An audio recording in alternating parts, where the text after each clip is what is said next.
정형외과 병원에서 가장 중요한 공간이 있다면 바로 수술실이죠. 오늘은 환자와 의사에게 좋은 수술실 환경에 대해서 한번 얘기 나눠보도록 하겠습니다. 우리 조남수 원장님, 일주일에 수술 한 몇 건 정도 하시죠? 그때 뭐 예약 상황 따라 달라지긴 하겠지만 평균적으로 한 일주일에 한 13건에서 한 15건 정도 뭐 사이 정도 하는 것 굉장히 같습니다. 많이 하시네요. 그렇죠? 한 달이면 한 50건 좀 약한 한 이내 달에 정도 50건. 하는 것 같습니다. 예. 수술실에 이렇게 돌아가려고 하면 사실은 이제 수술방이 굉장히 쾌적하고 안락하고 이제 그런 게 굉장히 중요하거든요. 근데 이제 그런 것 말고 더 중요한 게 하나 있습니다. 바로 수술실의 감염 관리입니다.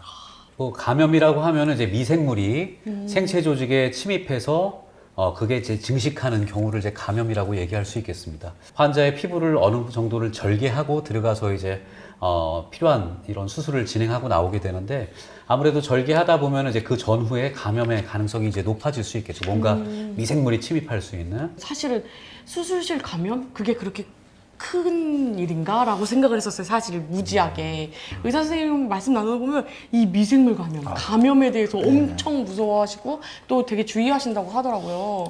근데 이제 그런 것들이 감염이 생기면은 일단 환자분한테 고열이 나고 또 상처부에 발적이 생기고 또 몸살기가 생기고 여러 가지 그런 증상들이 또 생기고 농도 차고 이제 그렇게 해서 국소적으로 끝나면 그나마 다행이지만 그게 악화돼서 전신에 이런 이제 미생물 감염균이 퍼졌을 경우에는 폐혈증이라고 거의 사망에 이를 수 있을 만한 굉장히 무서운 합병증까지 발생될 수 있습니다. 그래서 모든 수술이 마찬가지지만 특히나 정형외과 수술의 감염은 굉장히 큰 적이고 이것들을 꼭 막아야 되는 이런 부분 중에 하나라고 보시면 되겠습니다. 드라마 같은 데 보면 나오잖아요. 이렇게 뚠뚠 뚜두둔 또 의사 선생님이 막 그냥 철수샘인가 이런 생각이 들 정도로 여기를 빠바바바바박 촥촥 그래갖고 이렇게 양쪽에서 촥 이렇게 입고 그쵸?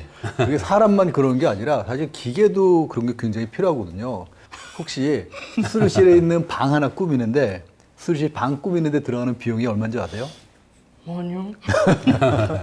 방 하나에 한 2억, 3억 정도 들어가요. 그러니까 수술실 방 꾸미는데 방 하나에 2억, 3억짜리가 들어가고 또 그런 기구를 소독하려고 그러면 또 몇 억짜리 소독기가 필요하고 그래서 사실 병원에서 제일 비싸게 비용이 투여된 곳이 바로 수술실입니다. 보통 우리가 이제 그런 것들은 우리가 이제 무균 양압 수술실 시스템이라고 하는데 네네. 우리 조 원장님 통해서 어떤 건지 좀 더 자세히 알아볼까요? 네. 무균 양압 수술실 시스템이라 하면은 이 실내의 압력이 높아서 밖으로 공기를 밀어내는 이제 식이거든요.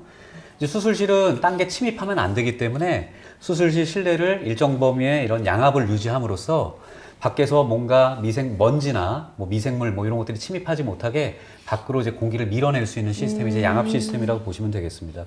저는 이 양압이라는 말을 이번에 처음 알았어요. 이 코로나 때문에 뉴스 같은 데 보면은 코로나 치료를 하는데 이 양압 수술실이 필요하다, 양압병동이 필요하다 이렇게 얘기를 하는데 그 양압이 도대체 양압이 뭐야? 이런 생각이 있었거든요. 근데 이게 압력 차이를 이용해서 외부의 균이 침투를 못하게 하는 그런 거거든요.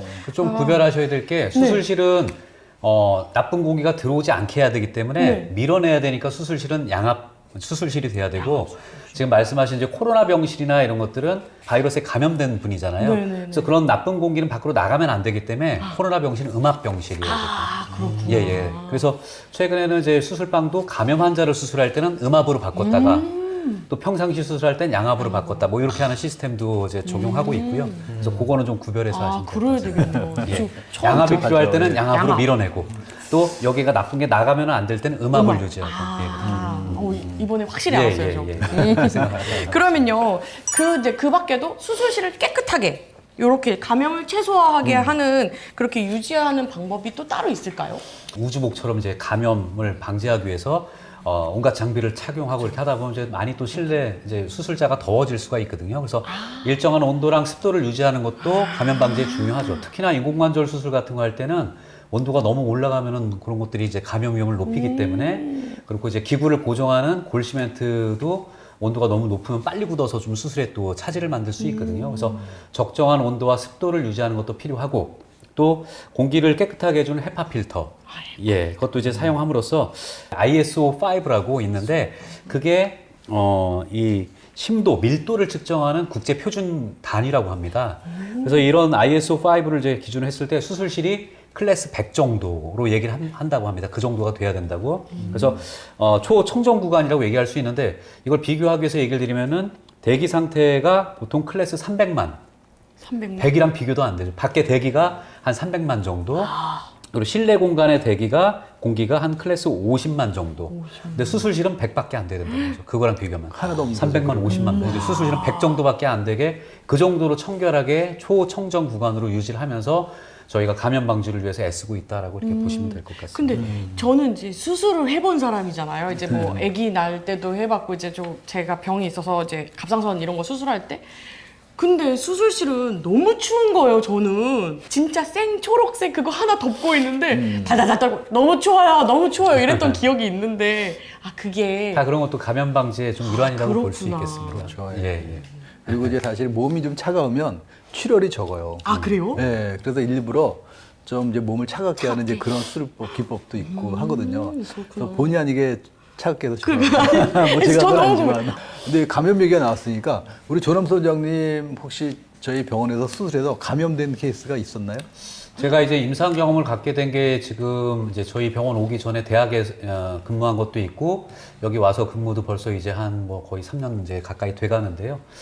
대학에서도 그렇고 여기 와서도 그렇고 저는 지금까지 감염을 만든 적이 없다고 저는 자부해도 될 정도로 예, 제가 수술하고 감염 만든 적은 없어요. 예, 네, 보통 우리가 이제 경험한 적은 웬만한 없었습니다. 수술하게 하면 그러니까 평균적으로 한 3%에서 5% 정도는 이제 감염이 생길 수 있다고 있어요? 얘기를 하거든요.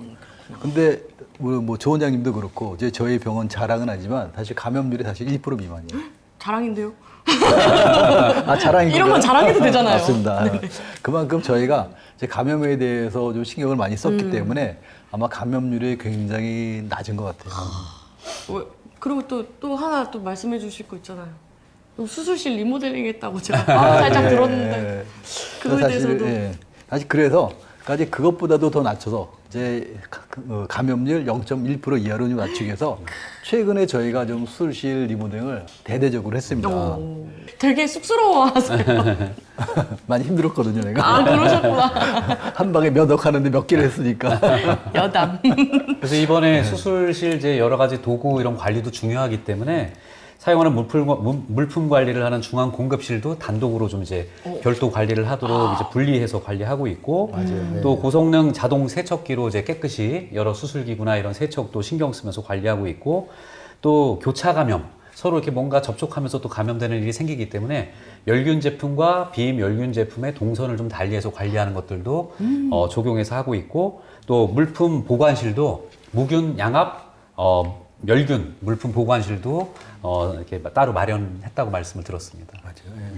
예. 저희가 이렇게 굉장히 좀 시스템을 좀 이제 최첨단 수준으로 했지만 사실 뭐 감염이란 게 그러니까 병원만 잘한다고 해서 감염이 안 되는 건 아니거든요. 환자분 요인이 항상 있거든요. 당뇨나 뭐 기본적인 만성 질환이 있으신 분들은 어쩔 수 없이 또 이런 감염 위험이 높아지는 건 어쩔 수 없는 부분이기 때문에 항상 그런 기저 질환을 잘 관리하시는 것도 중요하고 특히나 저희는 이제 관절 수술을 하는 의사이기 때문에 관절 수술의 경우에는 수술 전에 뭐 이제 수술이 예정된 경우라면은 주사 치료를 하신다거나 뭐 관절 내에서 물을 뽑는 천자수를 한다거나 이런 것들은 좋지는 않으세요. 평소에 치료가 필요해서 하는 경우는 괜찮지만 수술을 앞두고 뭐 몇 주 내에 하는 거는 좀 피하시는 게 좋겠고요. 또 특히나 수술 부위의 이런 피부 상태가 중요한데 수술을 얼마 앞두고 침을 맞으신다거나 뜸을 뜨신다거나 이러면은 수술이 연기되는 일도 생길 수가 있어요. 부항 뜨고. 예, 그런 것들도. 그래서 뭐 믿음이 있어 그런 치료를 받으시는 건 이제 개인의 선택의 문제지만 수술을 앞두시고는 피부 관리를 좀 잘 하시는 게 감염 방지에 본인을 위해서도 좀 중요한 부분이다라고 꼭 기억하시면 좋겠습니다. 그리고 또 하나 상처 부위 깨끗하게 하려고 면도 하시는 분이 있어요. 안 되거든요, 그거. 그것도 안 돼요? 예, 그건 이제 수술실에서 수술하기 전에 저희가 해드립니다. 예. 그거 되게 깜짝 놀랐다. 미리 이렇게 창피하니까 이렇게 미리미리 이렇게 하고 와야지 이렇게 생각을 하거든요, 우리는. 맞아요. 면도하면 그 상처난 부위에 균이 들어갈 수가 있기 때문에 절대로 하시면 안 됩니다. 진짜 중요한 것 같아요, 이거. 예. 참 저희가 좀 대학병원에 못지않는 최첨단 시스템의 수술실을 다시 리모델을 했습니다.